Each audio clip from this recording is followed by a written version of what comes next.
Never make these 3 mistakes if you want to score 8.5 in IELTS just like I did. Mistake number 1.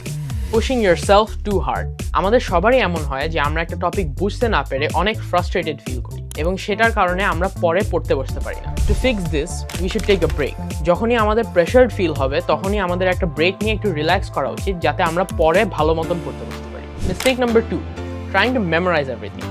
আমরা যখনই সবকিছু মুখস্থ করার চেষ্টা করব তখনই আমাদের ইংলিশের ক্রিয়েটিভিটি এবং ফ্লুয়েন্সি নষ্ট হয়ে যাবে। To fix this, we need to practice creative writing and extempore speech. Mistake number 3. Inconsistency in practice.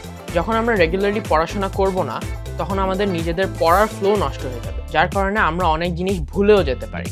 To fix this, regularity maintain করার জন্য আমাদের একটা রুটিন কনস্ট্রাক্ট করা লাগবে যার মাধ্যমে আমরা কনসিস্টেন্ট থাকতে পারবো। আমার মতন আইএলটিএস এর ফুল প্রিপারেশন 10 মিনিট স্কুল থেকে নিতে ক্লিক করুন কমেন্টে দেওয়া লিংকে।